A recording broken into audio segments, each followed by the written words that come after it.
A paz do Senhor. Hoje vamos estudar o último discurso de Jó, depois aí dos amigos discursarem, terem as réplicas, as tréplicas, depois do profundo discurso de Jó sobre a sabedoria na semana passada.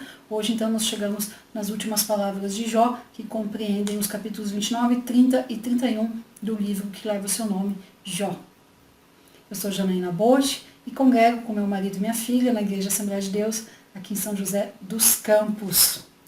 E aproveitando, antes de entrar no tema de hoje, se inscreva no canal se você ainda não é inscrito. Quem é inscrito fica sabendo primeiro quando tem vídeo novo.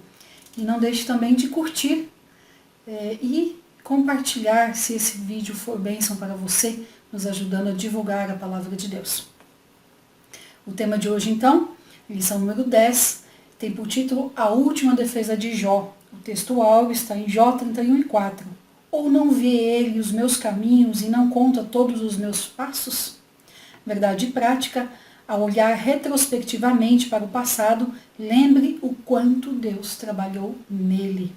A leitura bíblica em classe está em Jó, capítulo 29, dos versículos 1 a 5, capítulo 30, dos versículos 1 a 5 também, e o capítulo 31, dos versículos 1 a 5. Como eu sempre falo, o texto bíblico, a Bíblia, ela não fala quanto tempo durou o sofrimento de Jó, mas os estudiosos defendem que foi algo entre 9 meses e 12 meses. Então, certamente, usando esse tempo como base, os capítulos 29, 30 e 31 de Jó aconteceram aí entre 7 e 8 meses depois do início. Então, ele já estava ali há mais de um semestre, há mais de 6 meses, sofrendo ali com sua doença, com o luto. E nós precisamos, como eu sempre falo no início das aulas, no início desses vídeos, ter isso em mente, que já era um tempo que ele estava ali sofrendo. E nós vamos ver no início desse capítulo 29, então, um Jó envergonhado diante dos amigos. Os amigos o haviam acusado de pecado oculto, diversas coisas, e depois de cada acusação dos amigos, Jó se defendeu, fez ali, apresentou sua defesa, e embora ele tenha se defendido, tenha ficado firme na questão da sua inocência, da sua integridade, ele não havia convencido os amigos, pois a prática, o que os amigos viam ali, Jó continuava doente, continuava sofrendo, não tinha mudado. Então, para os amigos de Jó, ele continuava implicado, ele continuava ali com um problema para ser resolvido.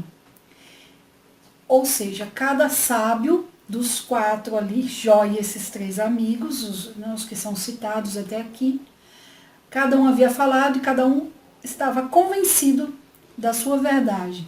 Cada um continuava firme naquilo que havia discursado e defendido. Então, para Jó, as coisas só estavam piorando, porque os amigos não falaram mais, mas certamente o olhar continuava acusatório. E a sua dor física continuava, e a dor emocional e mental ali continuava aumentando, na verdade. Não só permanecia, mas aumentava, que é o que acontece quando nós passamos por um sofrimento mais longo. O emocional piora, vai cansando de lutar. É isso que acontece quando sofremos por um período maior de tempo. Então, o estado emocional, o estado mental de Jó, aqui, estavam muito piores. E é isso que é interessante, porque mesmo tendo passado tantos meses de sofrimento, de dor, e todos os sintomas que nós já citamos no vídeo número 4, na lição número 4, apesar de tudo isso, Jó está muito consciente da sua situação e continua defendendo a sua integridade. Ele não sucumbe ao longo do tempo, como a maioria de nós acaba sucumbindo, se entregando ali ao desespero, ou então à depressão, ou muitas vezes até voltando, se virando contra Deus.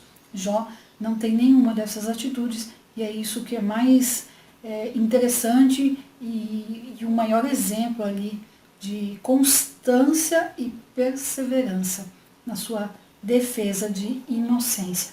Vamos então entrar no capítulo 29 aqui de Jó e verificar então o que acontece e como Jó se posiciona nesse seu último discurso. O comentarista, ele dividiu, como tradição nas lições de escola dominical, ele dividiu esse assunto então em 3 partes, em 3 tópicos. Cada tópico na lição de hoje representa um capítulo. Então, tópico 1, capítulo 29, tópico 2, capítulo 30 e o tópico 3, o capítulo 31. E cada tópico desses eu dei uma palavra de destaque aqui.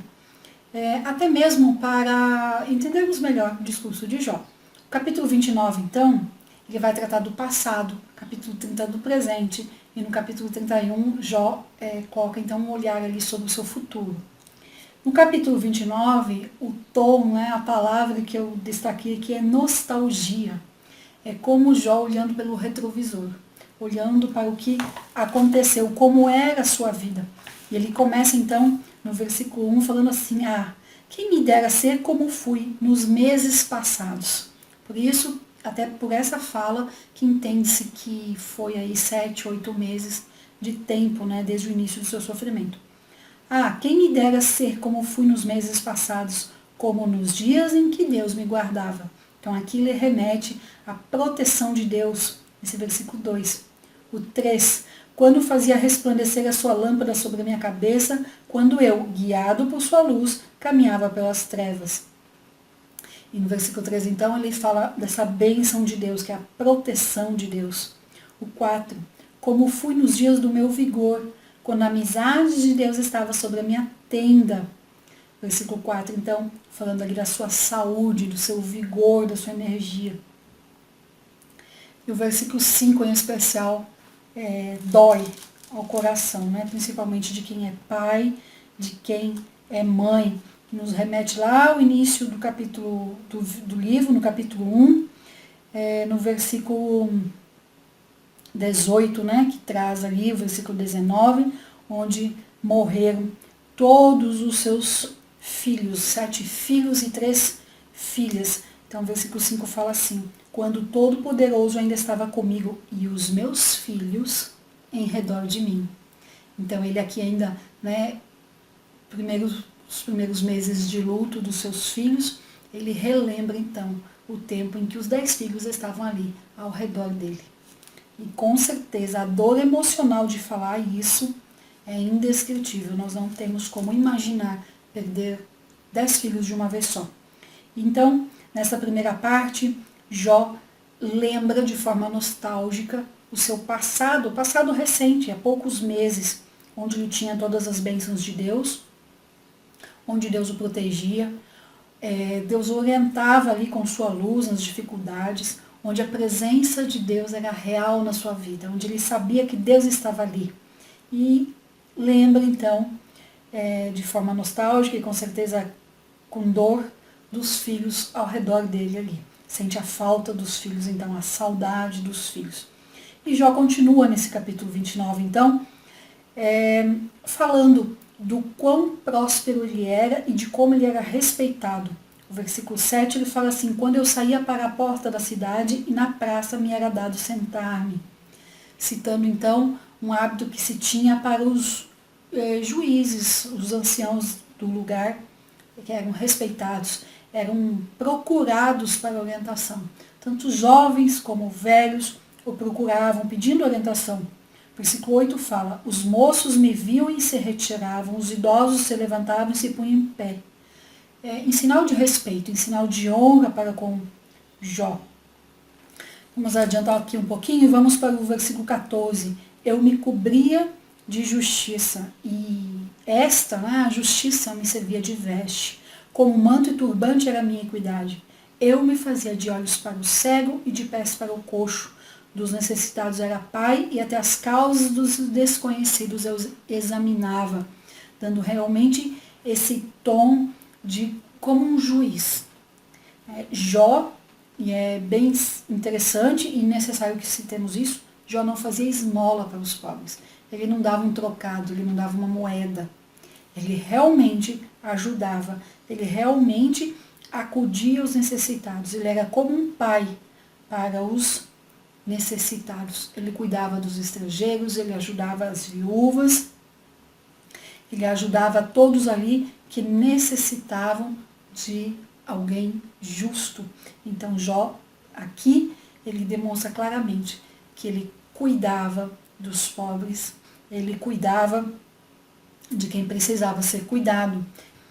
Ele era como um juiz justo, ele cuidava dos pobres e punia os opressores, como está aqui no versículo 17. Eu quebrava os queixos do iníquo. É poesia, mas está falando assim, eu punia os opressores, eu oprimia aqueles que faziam mal para os pobres, para os descuidados. E aqui traz um pouquinho também do que Jó acreditava antes do seu sofrimento. Ele também acreditava, como os amigos, na lei da semeadura e da colheita, na justiça retributiva. Olha o que ele fala no 18. Eu dizia, no meu ninho expirarei, multiplicarei os meus dias como a areia. A minha raiz se estenderá até as águas e o orvalho ficará durante a noite sobre os meus ramos. A minha honra se renovará em mim e o meu arco se reforçará na minha mão. Ele está dizendo que eu cuidei dos inválidos, eu cuidei dos órfãos, eu cuidei das viúvas, eu cuidei dos pobres. Então, por eu ter cuidado, eu esperava, né? Eu dizia, no meu ninho expirarei, ou seja, eu vou viver muito na minha casa, com a minha família, com os meus, em paz. Ele semeou para um dia colher. E ele fala, minha honra se renovará em mim. Ele acreditava nisso. E aqui ele fala, nada disso aconteceu. É como que não estava na agenda de Jó acontecer tudo o que aconteceu. Ele nunca esperava por isso. Ele não esperava chegar a esse ponto da vida sem saúde, sem os filhos, sem bens nenhum, sem propriedade, sem bênçãos e principalmente ter perdido a honra. Ele fala que a minha honra se renovará em mim. Ele esperava isso, porque ele se cuidou, ele escolheu viver uma vida justa diante de Deus. E por ter escolhido isso, ele esperava colher o resultado disso. Ele jamais imaginava que chegaria um dia onde ele não teria honra. Ele fala que os que me ouviam, no versículo 21, os que me ouviam esperavam o meu conselho e guardavam um silêncio para me ouvir. Havendo eu falado, não replicavam. As minhas palavras caíam sobre eles como um orvalho. Eu lhes escolhi o caminho, assentava-me como chefe e habitava como rei entre as suas tropas, como quem consola os que planteiam. Então ele fala, eu fiz tudo isso para um dia colher e eu não estou colhendo. Eu nunca imaginava perder a honra, perder o direito de falar, perder isso que eu tinha aqui. Um dia eu falava e todo mundo me ouvia. Eu falava o que fazer e todo mundo ia e fazia. Agora não. Tudo que eu falo tem réplica. Falava, os amigos respondiam. Foi acusado pelos amigos. Nos capítulos anteriores, nas lições passadas, nós vimos que até as crianças se afastavam de Jó, por onde ali ele andava, devido ao cheiro que ele exalava. Os jovens, ninguém mais queria saber dele. Então ele fala assim que ele nunca imaginou isso, que ele cuidava de tudo que era possível. E ele esperava colher isso, e não colheu. Então ele chegou aqui com nostalgia, olhando para trás, para os meses passados, dizendo, não esperava chegar sem saúde, não esperava ficar sem filhos, não esperava ficar sem honra, mas principalmente eu não esperava ficar nessa situação de falar e Deus não responder, sem paz com Deus. E é esse ponto que nós chegamos muitas vezes, de chegar numa situação onde nunca imaginamos chegar. Mas Deus permite para que aprendamos algo. E Jó precisa, durante o seu sofrimento, ele vai mudando a forma de ver as coisas, porque ele também acreditava, embora de forma parcial, nessa justiça retributiva, onde planta e colhe. Jó também não sabia todas as coisas a respeito de Deus. Nós vamos ver lá no final que ele vai falar, que não vai ser um discurso, mas vai ser uma confissão. Vamos entender então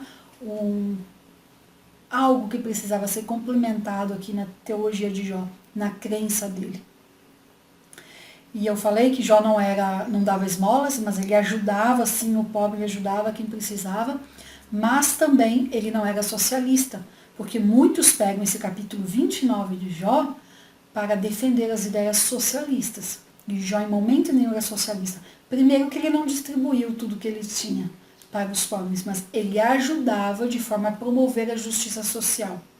Ele ajudava quem precisava e ele principalmente julgava os inimigos, os opressores, mas não num contexto de socialismo. Né? Ele ajudava sim, mas ali com um limite nas posses dele, nas coisas, nas bênçãos que Deus já tinha dado para ele. Nem 8 nem 80. Ele não dava esmolas, mas também ele não distribuía tudo que tinha. Havia um equilíbrio ali na ajuda de Jó. Só para citar um pouquinho ali a questão do socialismo, que muitos ensinam esse socialismo cristão, usando o capítulo 29 de Jó, e é um falso ensino. Não é o tema de hoje, mas precisa dar essa pinceladinha. Nós conhecemos em parte, então, o que Jó estava passando no capítulo 29. Quando nós temos posses, quando nós temos condições, quando nós temos um carro bom, temos amigos. Amigos que querem carona, amigos que querem festejar com a gente. E quando ficamos sem as coisas, então, cadê esses amigos? Somem. E os que ficam, muitas vezes, ficam igual os amigos de Jó. Acusando, criticando e não dando aquela palavra de conforto que muitas vezes se faz necessária. Então dá para entender o que Jó está falando aqui. Eu fiz, eu ajudei e agora eu estou aqui sozinho, sem ninguém. Eu ajudei muita gente e esses que eu ajudei sumiram. Agora eles não aparecem. Para quem acha que essa questão de valorizar o ter mais do que o ser é coisa da atualidade, aqui, ao ler isso aqui, nós entendemos que não. Desde sempre, desde que o pecado entrou no mundo, o ter foi sendo cada vez mais valorizado do que o ser. E Jó fala sobre isso aqui, que enquanto ele tinha valor. Enquanto ele tinha bens, ele era honrado e respeitado. E quando ele perdeu tudo, ele perdeu também a honra e perdeu também o respeito de quem antes, muitas vezes, dependia dele. E nós, como a Igreja de Cristo, a Igreja invisível, embora saibamos exatamente o que Jó está falando aqui, sobre ter e ser valorizado, e não ter e perder o valor, nós, como Igreja de Cristo, não podemos de forma nenhuma nos comportar assim. Devemos acolher e cuidar das pessoas, independente se elas têm alguma coisa ou não têm. Nós temos que amar como Cristo nos amou, por quem somos e não por aquilo que temos. Só frisando bem essa parte. Vamos entrar agora então no capítulo 30, que é aqui então o momento onde Jó fala do seu tempo presente, onde ele lamenta a miséria em que caiu, lamenta a situação. Então, enquanto no capítulo 29 ele fala do passado, e a palavra aqui é nostalgia, no capítulo 30 ele vai falar do seu tempo presente, da sua situação atual, a palavra aqui então é tristeza.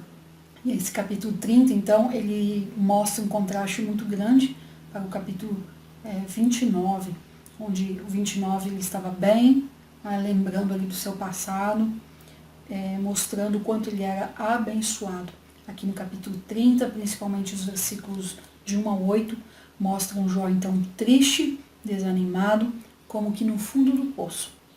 Vamos ler então aqui alguns versículos desse capítulo 30 para entender o que Jó estava falando. Versículo 1. Mas agora se riem de mim os de menos idade do que eu, e cujos pais eu teria desdenhado de pôr ao lado dos cães do meu rebanho. De que também me serviria a força das suas mãos, homens cujo vigor já pereceu? De míngua e fome se debilitaram, roem os lugares secos, desde muito em ruínas e desolados. No versículo 5, do meio dos homens são expulsos, grita-se contra eles, como se grita atrás de um ladrão, habita nos desfiladeiros, bramam entre os arbustos. O 8, são filhos de doidos, raça infame e da terra são escorraçados. Então ele fala de um povo que era um povo excluído, um povo que não tinha o que comer, que não tinha onde morar. E esse povo, uma palavra que se adequa aqui seria desgraçado, sem graça nenhuma. Um povo que passava fome. Esse povo, essas pessoas, filhos de gente que ele mesmo teria colocado de lado ali dos cães do rebanho dele. Essas pessoas agora estavam rindo de Jó. Ou seja, até mesmo os desgraçados, até mesmo aqueles que não tinham onde viver, não tinham o que comer, estavam rindo e fazendo piada de Jó, fazendo ali zombaria dele. O versículo 9 fala assim: mas agora sou a canção de motejo, ou seja, sirvo de zombaria, sirvo de provérbio para eles. Eles me abominam e fogem de mim. Cospem no rosto de Jó, cuspiram no rosto de Jó, tal o desprezo que eles tinham de Jó. E aí no versículo 11 ele fala assim: porque Deus afrouxou a corda do meu arco e me oprimiu. E ele continua falando desse povo dessas pessoas, que são pessoas que carecem de ajuda, que em outros tempos Jó até teria ajudado, se estivessem em condições, mas que agora, olha só, promovem a calamidade de Jó. Gente para quem já não há socorro, esses para quem não tem socorro, não tem o que fazer, eles vêm contra mim como por uma grande brecha, versículo 14, e se revolvem avante entre as ruínas. Sobrevieram-me pavores, como pelo vento é varrida minha honra, como nuvem passou a minha felicidade. E aí ele traz então essa questão da honra novamente. Até essas pessoas que precisavam de ajuda, que careciam de ajuda, que nem socorro mais poderia tirá-los da situação em que eles estavam. Essas pessoas agora desprezavam Jó. E Jó fala então: minha honra foi levada pelo vento. A minha felicidade passou como uma nuvem. Foi tudo muito rápido. Dentro de mim, a minha alma chora. E a partir de agora, então, Jó traz um aspecto não mais material do que estava acontecendo de forma externa, a doença, o luto, mas ele traz então aquilo que estava dentro dele. A minha alma se derrama, os dias de aflição se apoderaram de mim. A noite me verruma os ossos e os desloca, e não descansa o mal que me rói. Então, ele começa aqui a trazer o seu sofrimento atual, o seu sofrimento emocional, diante de tudo que ele está passando. Eu já falei na introdução dos estudos de Jó, a questão da honra era muito importante nessa época. Para Jó, era melhor morrer do que perder a honra. E aqui ele fala como ele perdeu essa honra, como ele perdeu o respeito das pessoas ali do lugar onde ele estava. Então, dos versículos 16 aqui até o 23, ele fala então dessa dor emocional, dessa situação em que ele se encontra. No versículo 19, no versículo 20, ele demonstra então que ele se sente abandonado por Deus. Ele fala diretamente com Deus: Deus, tu me lançaste na lama e me tornei semelhante ao pó e à cinza. Clamo a ti e não me respondes. Estou em pé, mas apenas olhas para mim. Tu foste cruel comigo, com a força da tua mão tu me combates. Versículo 21, então, mostrando ali que Jó continuava acreditando que Deus estava por trás do seu sofrimento. Sabemos que Deus não estava diretamente, foi o diabo que colocou todo esse sofrimento, mas Deus permitiu isso com um objetivo maior. E aí nós precisamos saber disso. Tem a vontade diretiva de Deus, aquela vontade direta de Deus, o que Deus quer para nós, que são bênçãos, que é o bem, a nossa salvação, que tenhamos uma vida plena.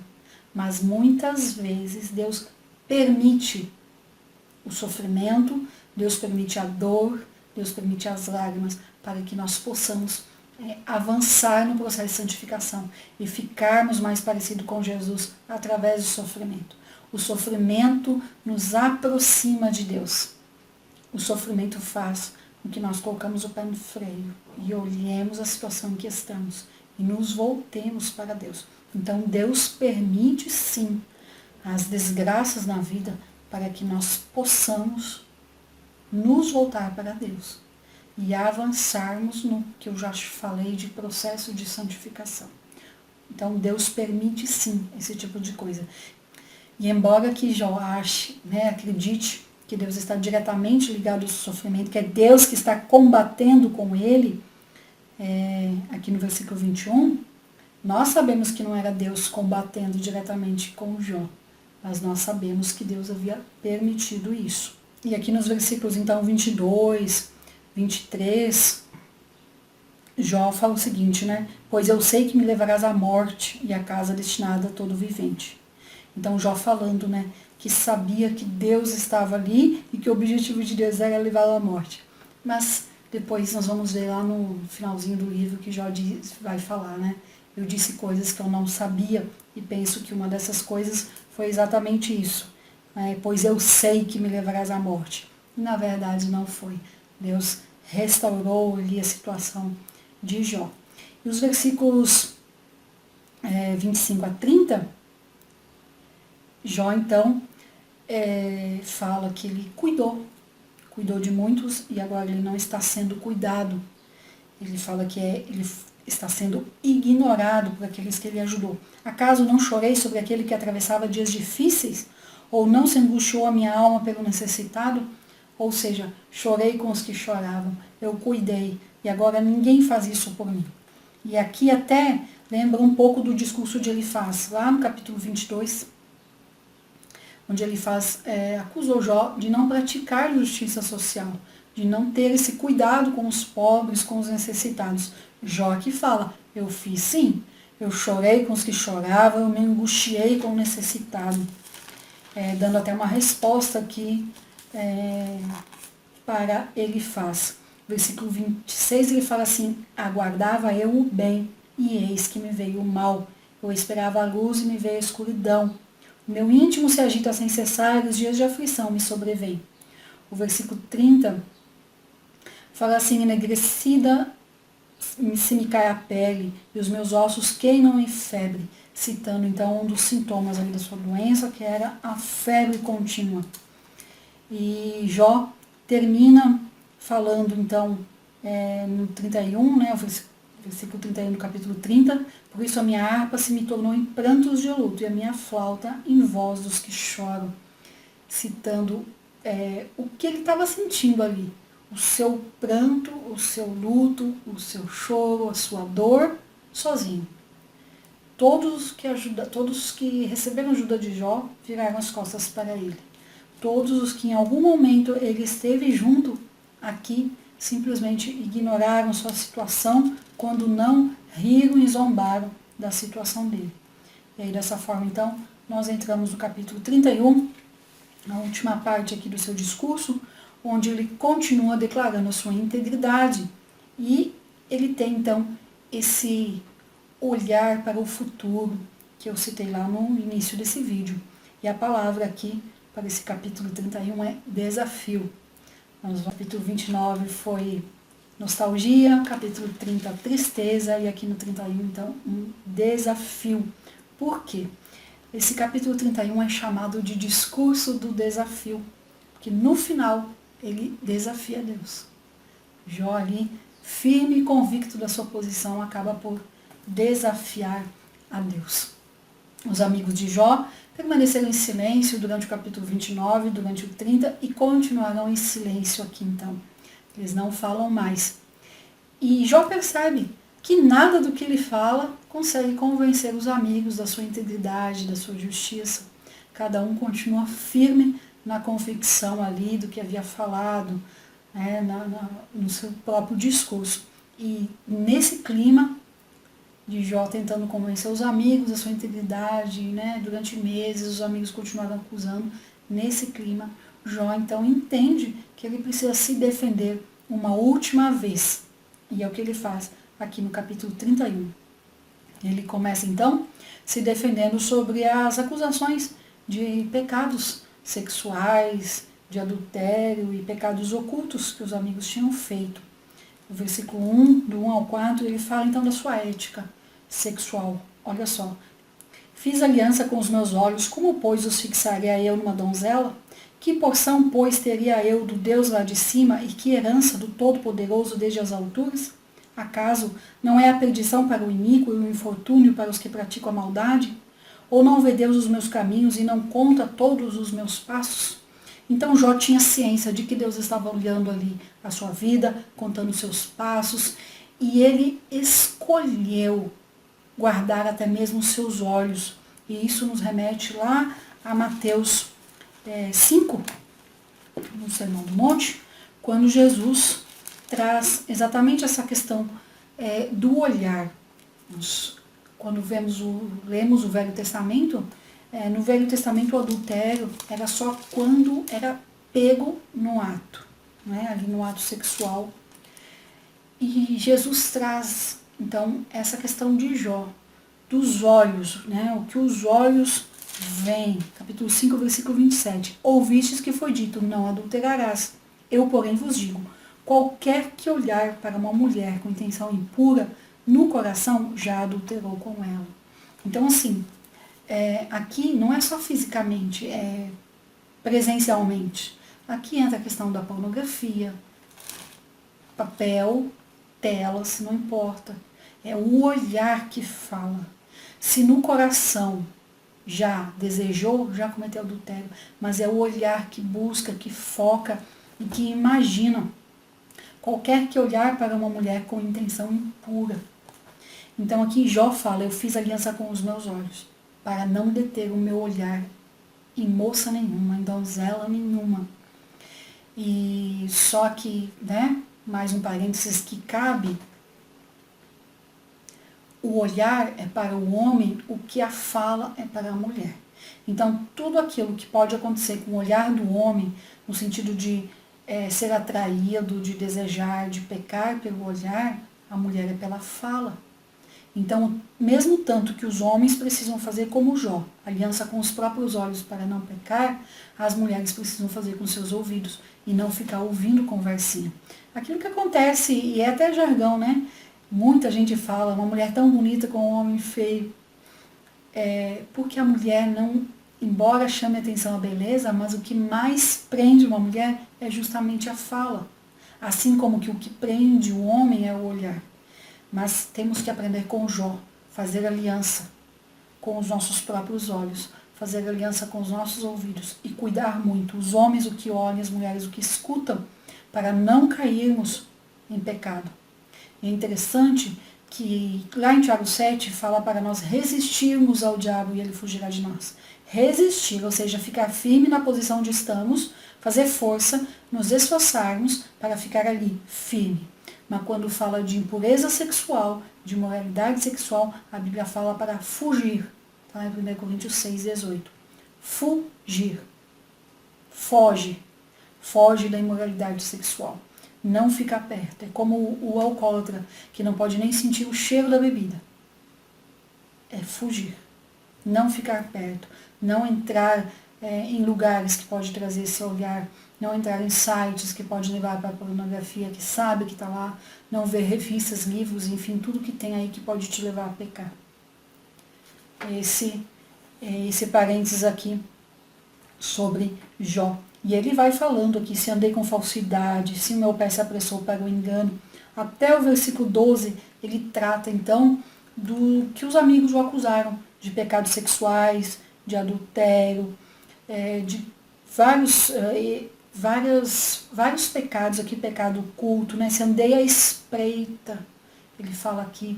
Então, ele se defende e fala, não, eu fui íntegro, eu fui certo, eu não fiz isso que vocês me acusaram. Assim como José fugiu ali da esposa de Potifar no Egito, Jó fala que fez isso, ele se desviou, os meus passos não saíram daquilo que eu escolhi para a minha vida. E ele fala, se os meus passos se desviaram do caminho, se o meu coração segue os meus olhos, e se as minhas mãos se apegou a qualquer mancha, então semeie eu e outro coma. Ele fala assim, se eu fiz, então que me venha a consequência, mas eu não fiz.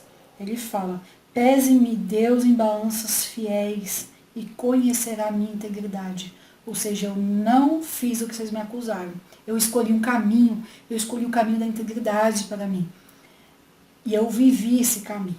Então, mais uma coisa, a vida ela não simplesmente flui naturalmente. Nós temos que fazer escolhas. Viver diante de Deus, ter uma vida com integridade, ter uma vida justa diante de Deus, é uma escolha que eu tenho que fazer. Mas eu tenho que executar. Não basta eu dizer, decidir ter uma vida diante de Deus, uma vida íntegra. Não, eu tenho que decidir, eu tenho que escolher cada dia viver essa vida de integridade, assim como Jó. E ele continua aqui no versículo 16 em diante, falando da sua integridade, então, diante dos pobres, a sua justiça social, que ela realmente aconteceu.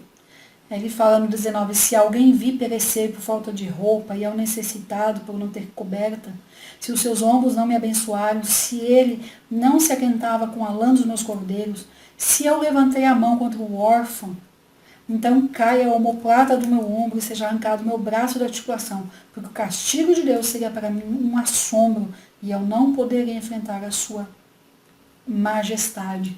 E ele fala aqui então de tudo que ele fez. Se ele não tivesse feito, ou se ele fez o contrário da justiça social, que viesse então a punição, que viesse o tratamento de Deus com ele. Mas ele fala, não fiz isso. Eu tive integridade em todo o tempo. No versículo 30 ele fala assim, também eu não deixei pecar a minha boca. Então os olhos, a boca, pedindo com imprecações a morte daqueles que eu poderia ter ajudado. Ele fala no versículo 33, se como Adão encobri as minhas transgressões, ocultando o meu delito no meu seio, porque eu temia a grande multidão e o desprezo das famílias, de sorte que me calei e não saí da porta. Então ele fala assim, eu não fiz, né, que esse se é oposição. Se eu fiz como Adão, então ele está falando assim, eu não fiz como Adão, eu não me escondi, eu não tentei cobrir as minhas transgressões como Adão. Não, eu não fiz isso. Depois ele mostra a sua ética sexual, onde ele cuidou dos seus olhos. Ele vem, a partir do versículo 16, ali até o 23, 24, mostrando então a sua ética social, cuidando, né, a sua boca, as suas ações, a sua mão que ele tinha feito. A justiça social marcou a vida de Jó.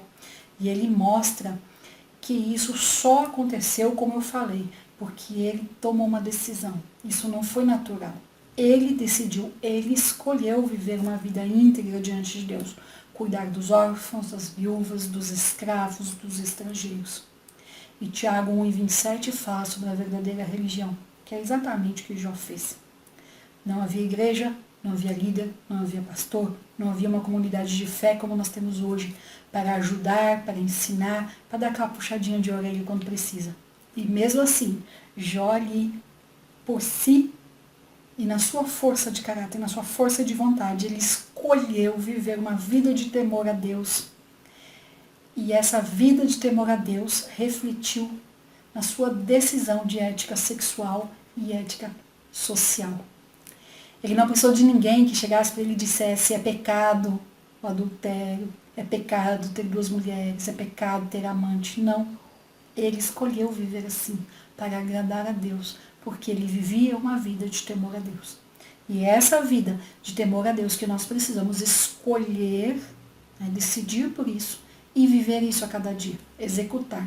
Não basta só planejar viver assim, é preciso executar. Por fim, então, Jó busca e espera em Deus, porque não tem mais nada que ele possa fazer, e ele lança então, o que eu falei, né, de um desafio a Deus. Tomara eu tivesse quem me ouvisse. Versículo 35. Eis aqui a minha defesa assinada. Ou seja, falei tudo o que eu tinha que falar. Não tem mais o que falar. No versículo 36. Por certo que ele levaria sobre o meu ombro, atalaria sobre mim como coroa. Né, se o adversário ali apresentasse a acusação. Mostrar-lhe o número dos meus passos, como o príncipe me chegaria a ele. E aí, continua ali falando, até o versículo 40, por trigo me produza cardos e por cevada joio. E o capítulo 31 se encerra assim, fim das palavras de Jó. Ou seja, não tem mais o que falar. Jó não vai discursar mais e nem os 3 amigos. Ele esgotou, falou tudo que sabia, falou tudo que tinha para falar e viu que não adianta mais. Mas ele então lança esse desafio. Se apresenta diante de Deus, né, ele fala, eis aqui a minha defesa assinada, não tem mais o que fazer. E aí ele permanece em silêncio e fica quieto. Restava então para Jó esperar em algum momento que Deus falaria. Ele encerra aqui dizendo, olha, eu não vou mais fazer nada, eu não vou mais falar nada. Vou ficar aqui na minha posição, íntegro, em tudo que eu me defendi, esperando a resposta de Deus. E eu encerro também essa lição, essa aula de hoje, falando exatamente isso. Esperar em Deus. Em algum momento Deus vai responder, mas eu tenho que ficar na minha posição de serva de Deus, confiando em Deus. Em momento nenhum me revoltar contra Deus ou virar as costas para Deus, mas aprender com Jó, que apesar de todo o sofrimento, ficar ali. É o que vale, é o que tem, esperar em Deus. Porque, como disse Jó lá no capítulo 19, o meu Redentor vive e no tempo certo, no tempo dele, se levantará e me defenderá. Esperar e não perder a fé e nem a esperança de que Deus virá e tirará da situação em que está. Há um tempo para todas as coisas, há um tempo para sofrer e há um tempo para esse sofrimento acabar. E era nisso que Jó confiava e era nisso que ele esperava. E ele lançou esse desafio para Deus, dizendo, me defendi, agora Deus, é com você. Eu espero que essa lição tenha sido bênção para você. Firme-se em Deus, escolha e haja, viva como Jó, uma vida de temor a Deus. Que esse temor a Deus vai se refletir em todas as decisões da sua vida, vai se refletir no dia a dia da sua vida, porque a Bíblia nos ensina que o princípio da sabedoria é o temor a Deus. Então, tema a Deus, e a sabedoria de Deus vai se fazer presente na sua vida, e a sua vida será diferente se viver assim, dia após dia, na presença de Deus. Amém? Deus te abençoe, e até a próxima lição, se Ele nos permitir.